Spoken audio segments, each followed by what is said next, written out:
Kia ora, talofa, haere mai, morena, and welcome to this week's episode of the Niche Cache, a variety show where we deliver a smorgasbord, a buffet, a bit of a hungy, bit of a fish and chips, bit of a restaurant, bit of a, bakery run, just a buffet of Aotearoa sporting kai.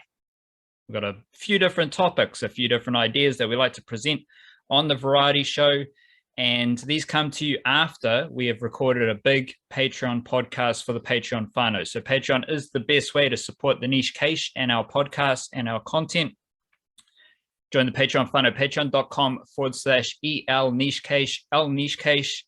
And not only is it just a beautiful way to support us and keep us on the straight and narrow, it is also, you also get a big old podcast every week. Yesterday we did a decent hour and 20 about New Zealand cricket, Ford Trophy, Blackcaps, and all of that, as well as some immediate hot Football Ferns reactions. So if you are a member of the Patreon whānau, make sure you check that out. And of course, big it up to the Patreon whānau, as well as haere mai to anyone else who wants to support the Niche Cache on our mission to broadcast Aotearoa sporting excellence. Yesterday was also Monday, so that means Monday evening we sent out the email banger. You get all the Niche Cache content, all the podcasts, all the links directly to our latest content, as well as extra yarns. There's always extra yarns. Monday, we're recapping the weekend sport. Friday, we're coming in with some preview thoughts of anything that's happening, or, sport is just happening all the time. So we might react to some midweek stuff. We might just present other ideas. Like maybe I'm doubtful that investing millions of dollars in rugby in New Zealand might not be as good as some people think it might be. Because we're here with the Niche Case talking about rugby league's popularity, basketball's popularity, cricket's popularity. Every other fucking sport in Aotearoa is growing exponentially, but there's still this perception. And I think that investment is based on the perception, and I'm interested to see how it plays out. Those are just some Niche Case ideas we tend to have. Some of those ideas get sent out in the email banger as well. So big it up to the email banger. Monday and Friday evening, the nichecache.substack.com. And of course, we're always writing about Aotearoa sports at the niche-cache.com. That's where we get a bit weird. Do a big old Blackcaps test debrief, flying Kiwis bumper. Everything is in depth. Everything is well thought out, well planned, executed to the best of our abilities. If you want to learn about Steven Adams and get deep, deep, deep into the Steven Adams mangroves, there's always new Steven Adams yarns, whatever it is. If you know the Niche Cache loves it, you know there's always going to be fabulous sporting content for the land of Aotearoa at the niche-cache.com. Take a bit of time for some mindfulness there, Wildcard, just to catch my breath, bring myself back to the present moment, look out at the... should really learn like what clouds are called, like the nimbus and yeah. Is that actually a legit cloud name, or is that just Dragon Ball Z? I think it's nimbus something or other. Like I think there's more to it, but yeah, I think it is a cloud. Shout out to clouds. A broomstick, apparently. Yep. Shout out to clouds. Shout out to Aotearoa. We love Aotearoa. And Wildcard, can you please start the podcast with a dose of mindfulness? Absolutely. And while you're catching your breath, this one will be nice and topical. 6 simple words from the mind of Sharon Salzberg, who said, "Let the breath lead the way." Let the breath lead the way. This isn't me hijacking your mindfulness here, Wildcard, but I have been listening to a dude by the name of Boyd Varty, who is a lion tracker, an animal tracker in South Africa. Pretty amazing dude who's entrenched with the local indigenous culture, local tribes who have taught him how to track. And one of the sayings there was, I don't know where I'm going, but I know how to get there.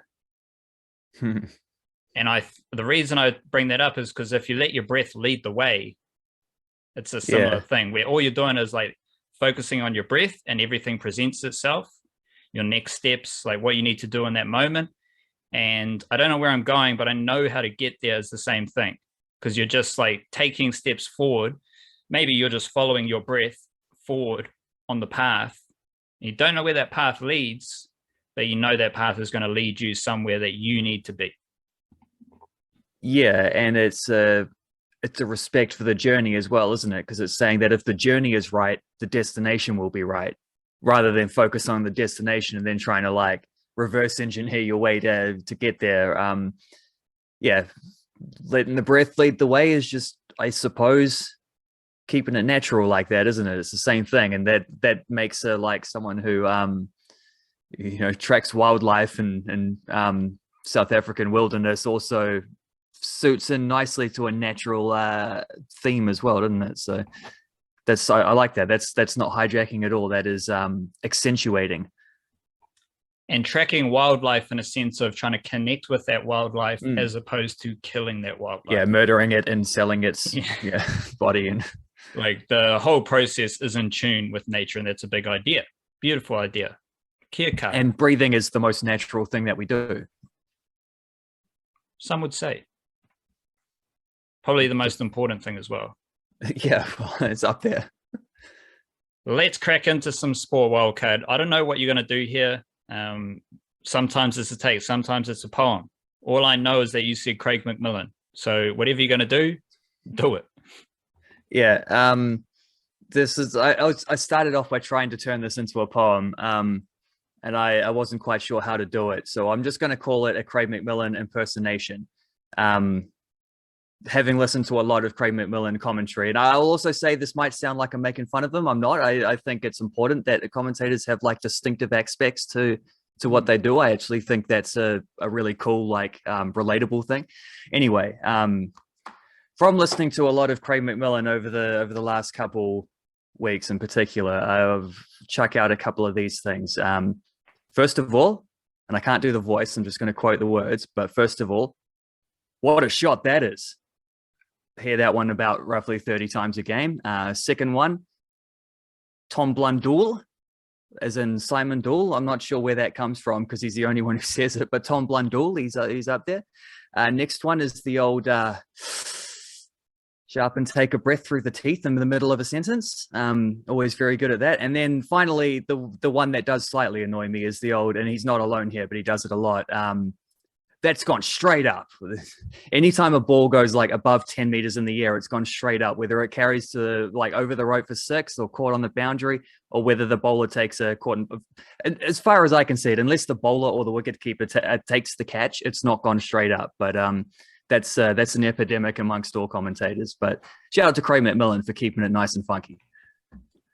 Craig McMillan also seems to be the dude always laughing in the background. Oh yeah, 100%. He's the king of talking off mic, where it's like just if you're gonna say it, like just say it on the microphone. But yeah, there was also one more thing. Mark Richardson, he said the fields are so green in Christchurch, far more greener than Auckland because Auckland has so much sunshine. And I just thought like that is peak Mark Richardson cricket commentary, and I actually liked it. I really enjoyed it. I'm going hot takey here, Wildcat. I'm dipping into the chili bin. And there's, mixed beverages. Got some Cody's, got some long whites, got some beers. Something for everyone. Got some other things you don't want to know that just get left in the bottom of a chili bin. I'm dipping in. And all those things are NRL trials. It's the hottest new player, the dude, no one knows about this, did well in the trials. It's this team who did really well in the trials. They've got this player, that player, and every player. And then I put my Kiwi-NRL hat on, and it's escalated even further. Like, holy cow, this young dude from Auckland was playing in Auckland last year, and now he's here in an NRL trial. Or this dude progressed through the ranks really well, and I'm interested in him. All that stuff is happening. A lot of ideas, a lot of fluff with NRL trials. And I want to get straight up and down, full steak and cheese banger here. The Sydney Roosters are the best Kiwi NRL club in the NRL to start the season. They are number 1 on my power rankings, which I believe I'll do before the season. I hope to do that before the season. And the Sydney Roosters are certifiably, undeniably number 1. They have lost Isaac Liu, Otahu OG. He's gone to the Titans, and the Titans are a club like many other NRL clubs during the Kiwi-NRL takeover, other NRL clubs are going to grow their Kiwi-NRL presence. But the Sydney Roosters are still at the top. They still got the top end talent. Jared Waidea-Hargreaves, Joseph Manu, like maybe two of the best players in their positions in the NRL, like at least top 5 in their positions. Both are going to be, you know, key figures for the Aotearoa Kiwis at the World Cup. You got Satili Tupanuia going to neck level. Here's a Maris Saints Jr.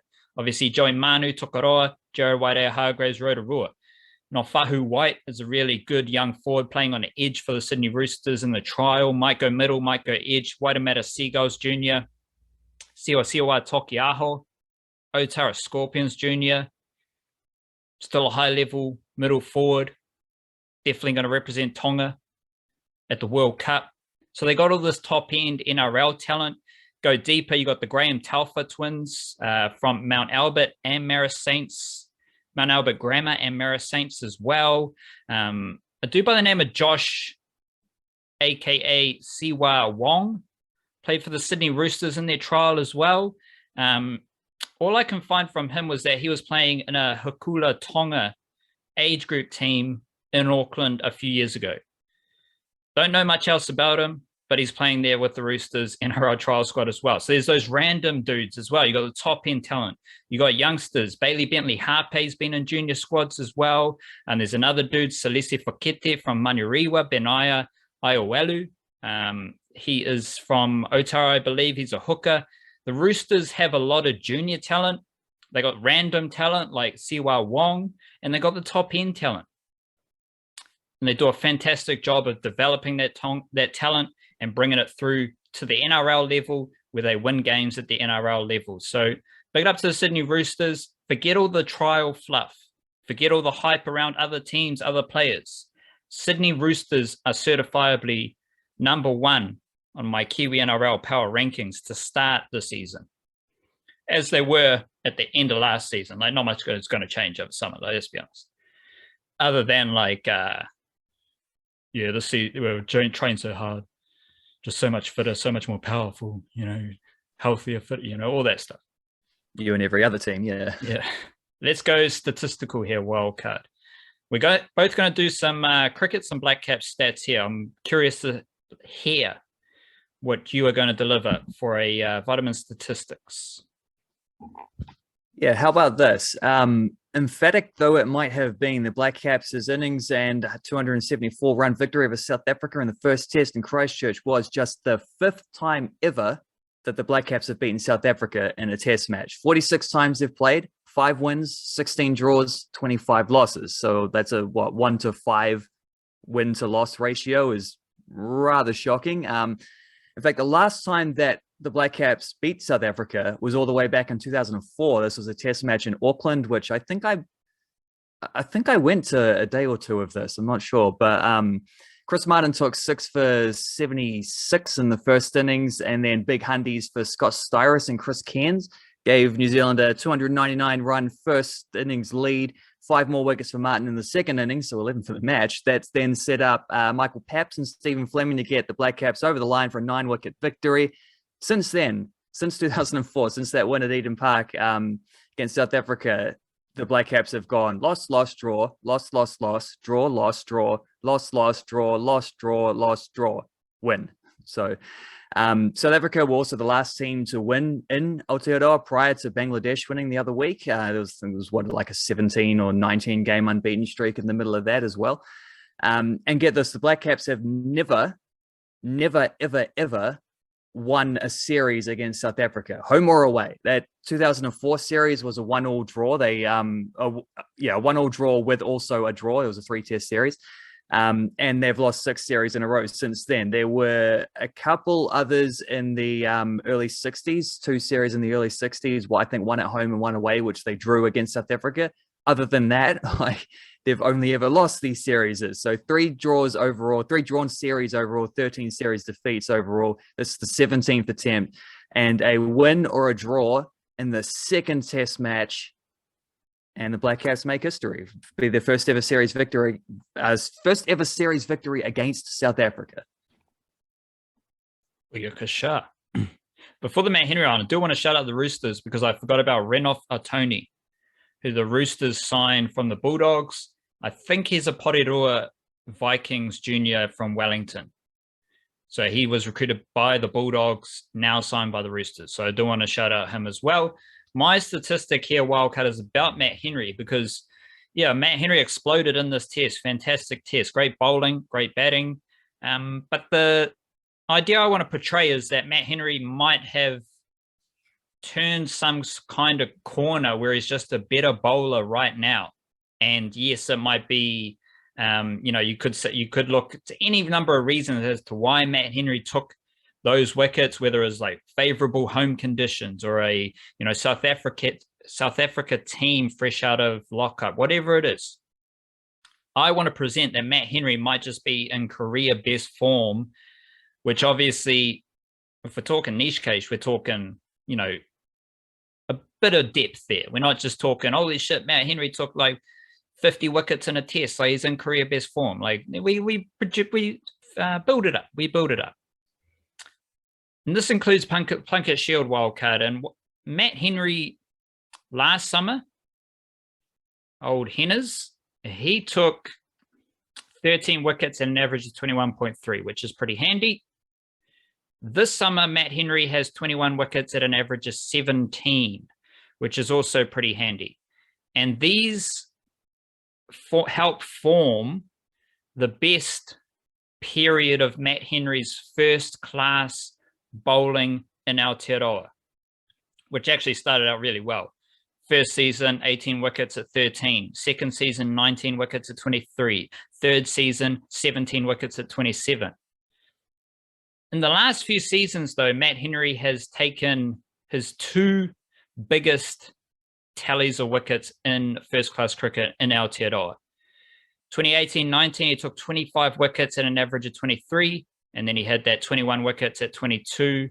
The first-class factors in test bowling as well. So what we have right now is the third New Zealand summer that can fit into Matt Henry's top three domestic first-class summers in Aotearoa. Obviously, that's boosted by Blackcaps test stuff, but it's also reinforced by his straight up and down Plunkett Shield numbers as well. So in the Plunkett Shield, Matt Henry is in great form. Career best form, some would say. Last year, what did he do? 6 wickets against England in just a random test, the type of test that Matt Henry has had all his career, but hasn't taken the big wickets in. And then Matt Henry took 6 wickets in that test, a little bit of progress. Next test, 9 wickets. So there's Matt Henry's Plunkett Shield, like career best Plunkett Shield numbers are also reflected in recent test cricket activity as well. And I just find that interesting because maybe Matt Henry is developing. Maybe Matt Henry is getting better. Maybe Matt Henry is a bit of a Shoshin mindset type of dude, and he's just always trying to get better, always trying to develop his skills. And yes, you can point to any number of random factors as to why Matt Henry exploded in this test match. Maybe Matt Henry is just the best bowler he's ever been right now, and he's fully flexing his powers. So shout out to Matt Henry. Deep in the mangroves wildcard, what have you found? What have I found? Well, yesterday I witnessed one of the weirdest sporting happenings I've ever seen when Meikayla Moore for the Football Ferns somehow managed to score a hat-trick of home goals against USA. All of them in the first half. One with the right, one with her head, one with the left foot. And it was her 50th international cap. And then she got subbed off after 40 minutes, which like you got to do it. You 3 own goals and you're not going to be in any like sort of headspace to continue. So it was the merciful thing to do. Unfortunately, the rarity of that incident means that it's now doing like the headline and social media rounds, which is almost like surreal to look at from my perspective, and I guess from most like Kiwi sports fans' perspectives, when like, because it's a funny headline if you like. It's a player scores 3 own goals in one game, like a hat-trick of own goal. It's a funny headline if you're just seeing it out of context, but when you watched it live unfolding, it's almost like traumatic or humiliating, or at least you can empathize with that on Meikayla's point of view. But what I will say is that it has happened before. In 1995, the one instance I could find, at least, a Belgian player named Stan van den Boys scored 3 Oggies in a 3-2 loss for Germinal Ikkeren against Anderlecht. I'd argue 3 own goals in a 3-2 loss is worse than 3 own goals in a 5-0 loss as well. Jonathan Walters, once playing for Stoke City, once scored 2 own goals and missed a penalty in a Premier League game against Chelsea. I would argue that's also worse. Sunderland once lost 3-1 to Charlton in a Premier League game as well, conceding 3 goals in 8 minutes. 2 of them were own goals. One of them was credited to Mark Fish, but should really have been an own goal. So really, they scored 3 own goals in the space of 8 minutes. Not one player, but one team. Also would suggest that's probably worse. And I just find an instance as well of Michael Dewberry once scored 2 own goals in the same game for Oxford, and then also scored a last-minute winner. He also, with his own goals, and the goal that wasn't an own goal, he called it an imperfect hat-trick because it was also like a left foot, a right foot, a header, imperfect hat-trick. And also I found an instance in 1976 for Aston Villa, a guy called Chris Nicol scored all 4 goals, all 4 goals for and against Aston Villa in a 2-2 draw. So 2 own goals and 2 in the right net. So there you go. And of course, it's worth mentioning at the end of this, because this is going to pop up in Google searches for Meikayla Moore's name for a very long time. Worth mentioning that she has not earned 50 caps accidentally. She's not playing for Liverpool out of charity. She's not an Olympian because she won a prize in a box of Weet-Bix or something. Meikayla Moore is a legitimately great footballer, made a habit of stepping up to challenges, overcoming obstacles throughout her career, from cracking it in Europe to suffering a busted Achilles on the eve of the last World Cup. So as far as the comeback goes, you ain't got to worry about Meikayla Moore. Beauty. Deep in my mangroves, we have domestic cricket, because we've got the Ford Trophy final going down this weekend in Queenstown, as well as the Hallyburton Johnston Shield final. Rough going in the Hallyburton Johnston Shield because most teams had half their games washed away by Papatūānuku and Ranganui. They definitely are competing well this summer for the domestic cricket. Auckland won 1 game, lost 5 games. Canterbury won 1 game, lost 5 games. Central, 2 wins, 2 losses. Northern, 4 wins, 2 losses. Northern had the same amount of points as Otago, but finished 3rd on net run rate, I believe.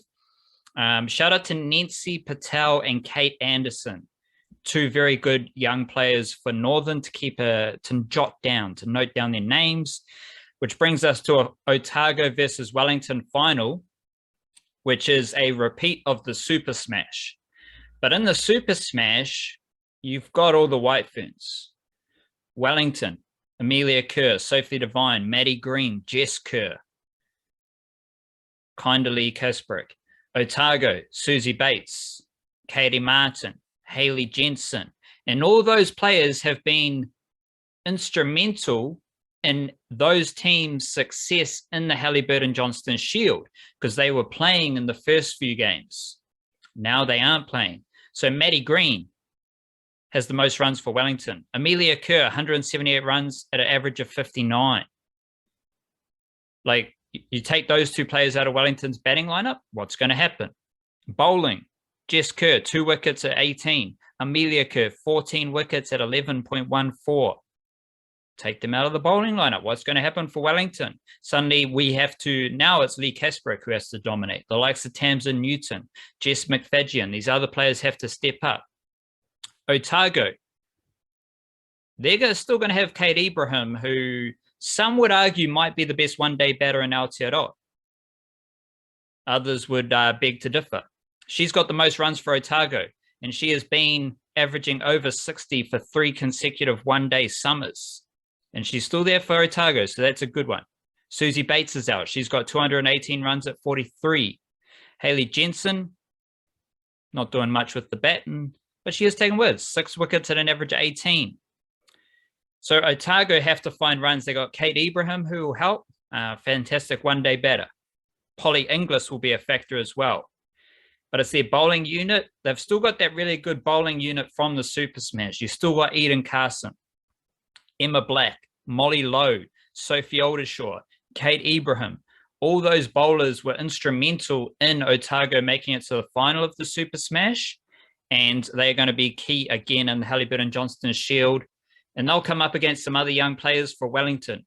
Georgia Plummer, lovely young batter, and the likes of Zara Jetley and Maneka Singh as well. So I think there's actually low-key fascinating, this Hallyburton Johnston final, because same teams as a Super Smash, vastly different rosters, teams available, which presents opportunities for fringe White Ferns, Lee Kasprick, Tamsin Newton, Kate Ibrahim to just, show off, and young players to step up. And like, when we're assessing this young talent in Aotearoa, like apparently some of the best young talent in women's cricket are playing in losing teams. So I want to know, and they're not doing much for those losing teams. Let me tell you, like, their teams are losing because they're not doing much. I'm curious about which young players are helping their team win titles, win championships, win finals. Which young players step up, because the disparity in talent in women's cricket in the domestic circuit is vast. So how do I learn about young players? How are they helping their team win? Are they stepping up in the biggest moments? That's what I want to know with young players. And there's a lot of young players that will be on show for that Hallyburton Johnston Shield final. Ford Trophy final is a bit different. Central are already in the final. They're undefeated. They've won 5 games, lost 0. They might face Wellington. Auckland are playing right now as we speak against Otago. And on Thursday, they will play Central Districts. So depending on what happens with Auckland might get on the final, or we will have Central versus Wellington. Obviously, Central are going to be there regardless. They've got Twilight Taylor, Lutuda Ross Taylor's just smacking it to all parts. Strike rate of 160 in the Ford Trophy. Other players, Tom Bruce, Doug Bracewell, Adam Milne, Seth Rance. Might get a bit of Dane Cleaver, might get Bailey Wiggins. Fantastic Central lineup. And if you get Wellington, it's the Finn Allen show, Ben Sears, like really interesting cricketers there as well. Michael Bracewell, Logan van Beek, the Dutch freak, preparing for the Netherlands series. And of course, if Auckland make the final, it's going to be juicy. Guptill opening, George Worker, Glenn Phillips going absolutely berserk, Mark Chapman, Lockie Ferguson, Aditya Ashok. First step is Auckland versus Otago. Next step, Auckland versus Central. Fascinating matchup there. Then we'll get the Ford Trophy. And this is a big week of domestic cricket for me, Wildcard. I'm enjoying it. I'm excited. Got a bit of a fizz going, so it's happy dates. Question time. You mentioned Meikayla Moore, and through the niche case, we kind of follow these various teams and track them along their journey and just try to be realistic with where they are at in their journeys, what their main objective is, and just outline where they're at on that pathway. Football Ferns building, bit of development, building towards a World Cup in Aotearoa. Haven't won many games Wildcard. And I'm curious as to, you're the Football Ferns expert, so tell us when we need to start tuning into the Football Ferns winning games. Like, when do they need to put in some wins together for the World Cup? Do they actually, who cares what they do now? Who cares what they do before the World Cup? Maybe they don't need to win a game. It's all about the World Cup. Do we need to get some wins in between? Where are we at with the Football Ferns? I know where we're going, which just instantly sparked thoughts about the mindfulness, but we're following the breath is what we're doing. Yeah, we're following our breath to the World Cup. We actually have a destination. We're going to the World Cup, and I'm just curious, how does winning games for this team in their situation, in their own journey, how does winning play into that? Well, ultimately, that's what you got to build towards, isn't it? that's the thing, is to be a good team, you win. That's how you define a successful team, is winning games. And their overwhelming objective at the last few like major tournaments has been like, A, win something, B, get out of the group. You kind of got to do both anyway. Like you got to win games to get out of the group. So All-Whites once drew 3 games in a row at a World Cup, didn't make it out of the group. So there you go. You gotta get at least one win on the board if you want to get out of there. Something the Ferns achieved once in the London Olympics, but haven't otherwise done that in any major tournament. Never won a game at a World Cup. So I mean, that's not a new target. That's been the case in the last few. But obviously, their new coach here, Kicking Clover's trying to switch things up, getting to be more positive on the ball and a more attacking team to overcome what has been like a really drastic lack of goals in recent times. It is a process. It is a journey, and it takes time. And they had a really good win against South Korea on their previous tour, snapped a 15-game losing streak, during which time, it was their first clean sheet in that span as well. It's the first time they've scored more than 2 goals in a game over that span as well, I'm pretty sure. So that was a massive boost, but then they've been a little bit of a setback in these first 2 games of the Sheba Leagues Cup. We'll see how they go in Czech Republic. So I will say that in each of the first 2 tours that Kunkova has been in charge of, their last game has been the best performance. Like once they've been in camp for a while, working on things, looking back at the video from the first game, and in this case, the first 2 games, like they've definitely improved with more time together in both of those circumstances before. So hopeful for the game against Czech Republic on Thursday at midday. That one is on. But yeah, there's some disappointing aspects of the games against Iceland and USA where they were like, the set piece defending hasn't been great. They haven't really created an attacking threat enough, although Paige Satchel's shown some nice things, which has been really promising. But yeah, like all of these things, like wins don't just happen. Obviously, you need to be clicking defensively. You need to be clicking in possession. You got to be clicking up front, creating chances and stuff. And they're still in the process where they're trying to work those things out right now. So I don't think wins, obviously, that it speeds up the whole process. If you can sneak some, a win against the Czech Republic could go a long way because I think one of their biggest problems is confidence right now. I think there seems to be a team who, when they concede, they're a little bit rattled. Because they know that they have to work so much harder for their goals, because it's just been something that's ingrained in them, because they have not yet been a team that can score free-flowing in any context outside of Oceania games. So yeah, like the confidence that would come and the belief that would come from a good win against Czech Republic would be huge. But I think in terms of like when do we start saying this team has to begin winning games, and that honestly, with the amount of games that they play and the focus being what it is, like I don't think they're going to play enough games to where we get to that point before the World Cup next year. And even then, that might be a little bit too soon in an ideal thing. Like they're going to have to work ahead of schedule probably to get to where they want to be by the start of that World Cup. But ultimately, like that's the only point at which this team comes to where like results are the most crucial thing.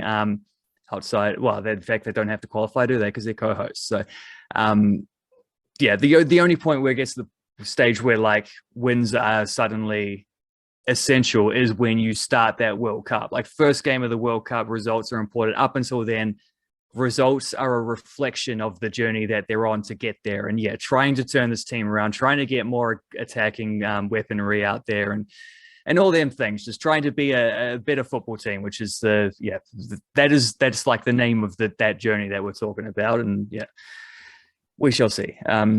We shall see. This, where you got a Warriors question, I can't do it to myself or the listeners to relay the same narrative about the Warriors. Like, could you imagine me saying here, like, the Warriors don't need to win many games to start the season. All that's going to matter is like finals footy. Like the Warriors are just so like traumatized that none of that shit applies. Like there's no long journey for the Warriors. Like the Warriors are at a stage where their journey is, how do we, I don't even know. Ask a question. I just got calling the priest the exorcist. yeah.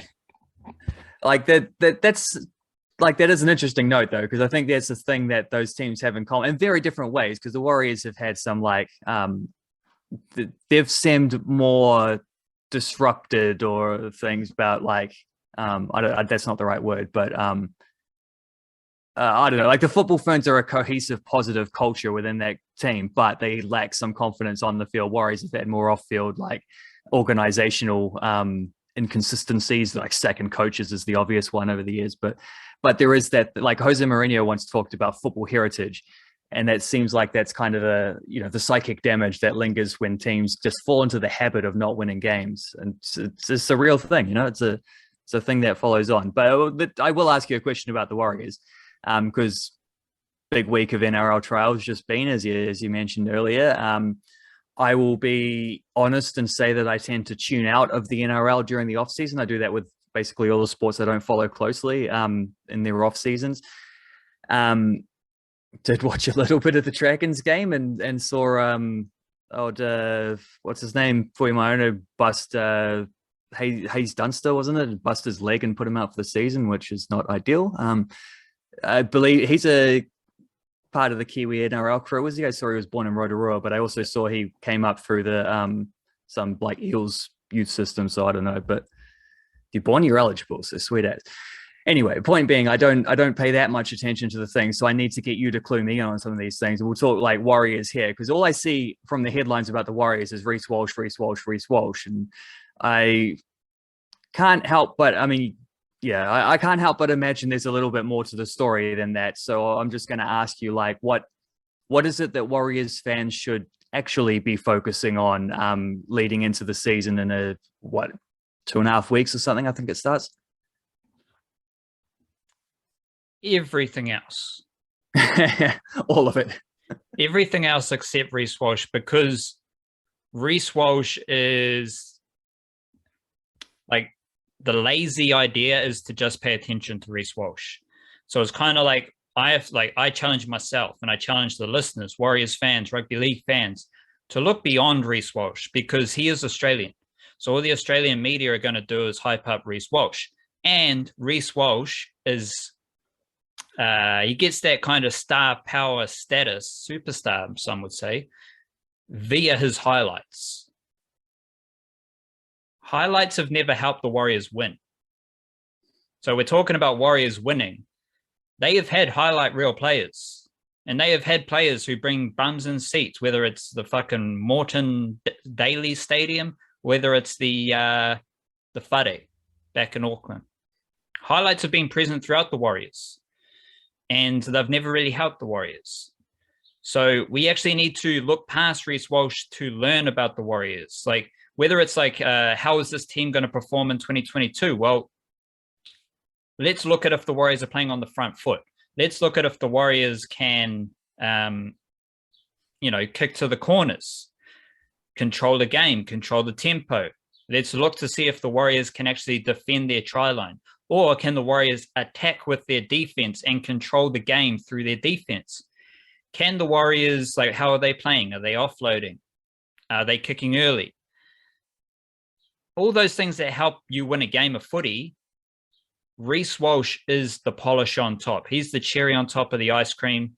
He's the, whatever thing you want to say. Reece Walsh is the polish. For the Warriors to win games and get better as a team, you have to look beyond the stuff that you're seeing with Reece Walsh, and then you'll actually learn about the Warriors, the club that apparently you love, support, because Reece Walsh, this time last year, Reece Walsh was barely, I don't even think he was on the Warriors roster. Right? Like, he left the Broncos very late prior to the season, maybe even after the season had started. And the Warriors have players they have brought across from Auckland to Redcliffe, whether it's, any of the Kepu twins, or Iliasa Katoa's development, Rocco Berry, Viliami Vailea, Ali Leotawa, Junior Ratuva. All these dudes have really interesting stories. Like, Ratuva was playing Fox Memorial midway through last year, and then he popped up reserve grade a few weeks later. All these dudes that the Warriors have invested in from Aotearoa are a bit more interesting from a Kiwi-NRL perspective than Reece Walsh, and B, they help us learn about what the club is actually up to, how the club is actually developing players.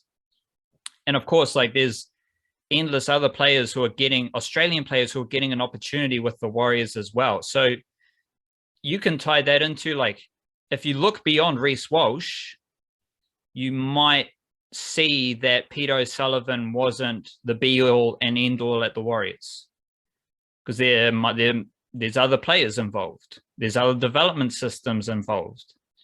And you also like learn about the health of the club from an ownership investing standpoint. Like there's so much more to the Warriors that will educate you about the Warriors that you can learn just from watching the game. But you have to like look further than Reece Walsh. It's going to be fun. Like Reece Walsh is candy. He is the fast food. He is the high cholesterol, whatever food you want to say. Like Reece Walsh is the fast food. And yeah, fucking delicious sometimes. Like definitely hit me up in a drive-through. Like happy days. I love it. Also, there are some, vegetables in that Warriors unit as well. There's some meats. If you're vegan, there's a wide variety of fruits and vegetables to actually nourish you as well. Like there's all just nourishment in that Warriors unit, and it exists beyond Reece Walsh. So upskill yourself, challenge yourself to learn more about the Warriors than just Reece Walsh. There you go. The Tohu Harris pasta salad and and all of the above. See, the real thing for Warriors fans to just meditate on is like how is Adam Whenua Blake, Matt Lodge, and Tohu Harris going to look on a field? Because might be okay.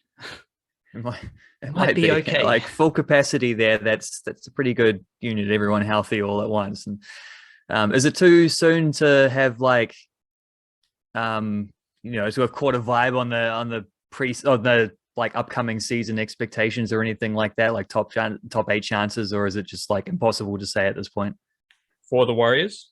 Yeah, for the Warriors. I think there is.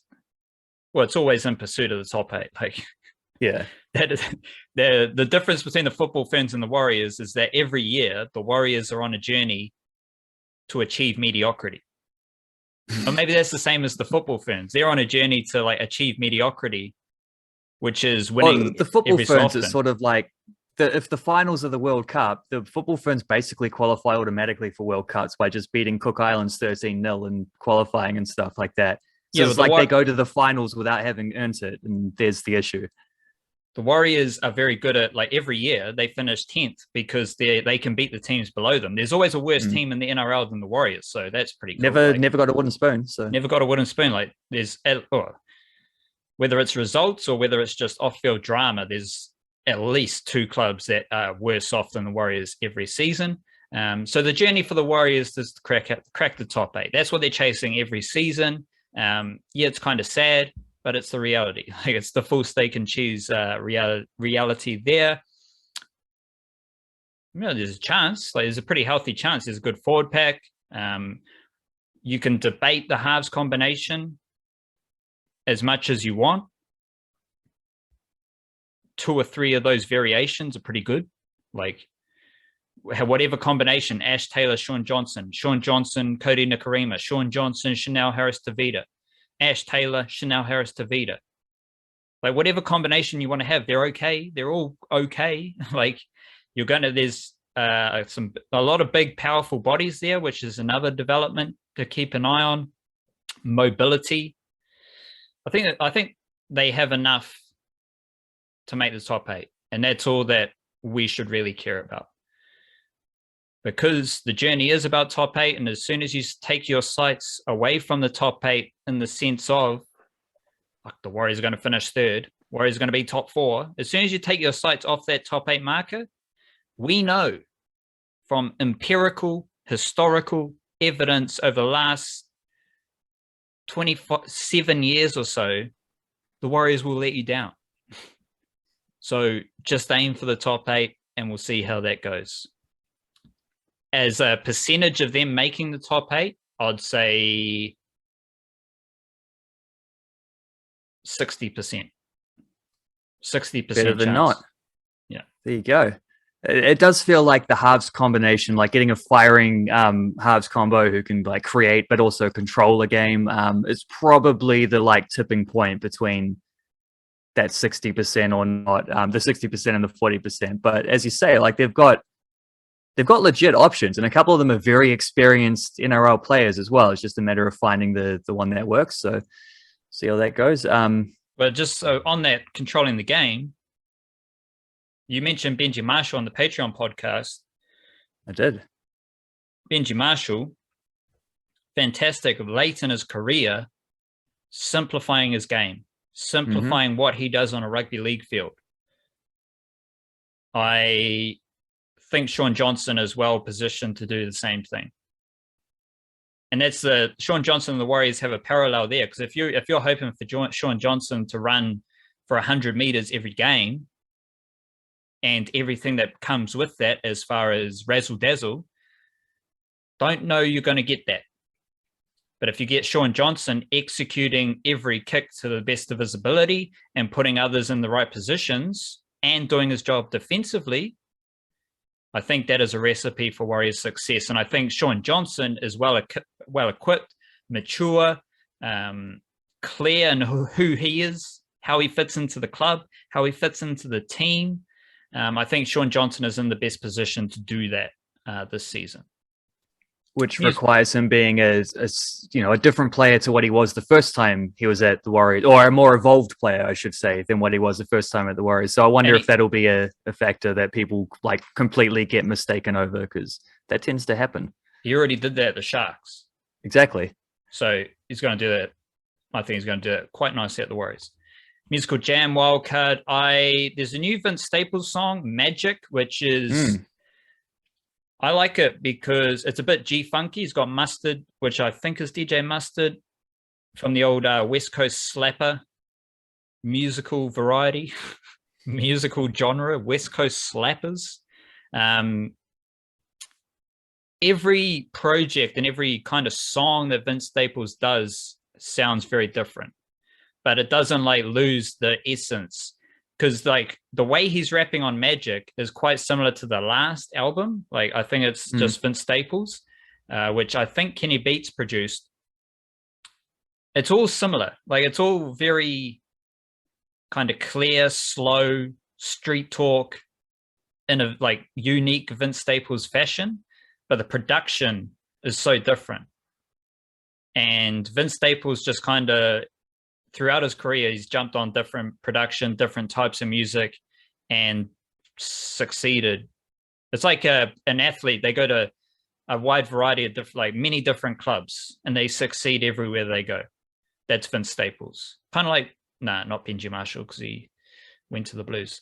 Big Crit is also pretty cool, and he's got a new project, Digital Roses Don't Die, which is quite soulful. It's quite modern as far as like the melody hip hop type of stuff goes, but it's also in typical big Crit fashion, very soulful, very authentic and full of substance. So new Vince Staples track Magic, new Big Crit project, Digital Roses Don't Die. What have you got, Musical Jam Wildcard? Well, I did have a listen to that Vince Staples song. I did see him say somewhere that this next upcoming album that this one's like a lead single off of is like thematically linked in with the previous one. I'm not sure how, but I think he said like you'll know when you hear it or something like that. You know how artists like to tease their I definitely know their upcoming works. I've definitely heard it, and I definitely know what he's talking about. Right. Well, there you go. What have I been listening to? There were not so much new albums, but few like new singles leading into new albums. Fontaine's DC, Irish, what would you call them? It's not quite a punk band, not quite a, I don't know, post-punk maybe. Excellent group out of, I think Dublin. They got a new song leading into a new album, which they work pretty quickly. Those dudes, they're churning out albums like every 10 or 11 months or something. It feels like. So that one's good as hyped for a new album from them. Kurt Vile's got a new song, which means there's a new Kurt Vile album on the way, which is always a good thing. He never misses, that dude. Incredibly reliable. And then I guess you'd call them like an art rock group, I don't know, but Gorilla Toss have got an album coming within the next month, and I think that their new song is the second single off of that one as well. So really loved the last two albums that they did, especially the second to last one was fantastic. So they're another band in fine form on like a big creative run, similar to pretty much all these people we've just talked about in our musical recommendations. Just like, it's not just one song or one album. It's like, these are part of recurring streaks of like creative peaks. So sweet as, good stuff coming up in the next month or so when some of these actual albums get released as well. Mauri ora. Raise your mana. Enjoy Aotearoa. It's a beautiful land, beautiful country, beautiful place to be, and just live our lives, enjoy our lives to the fullest. And that's it for the variety show. We'll be back on Thursday with another episode of the Niche Cast. Plenty of sporting yarns to read about, so make sure you check those out at theniche-cast.com. And yeah, we'll be back for another episode of the Niche Cast on Thursday. Sure.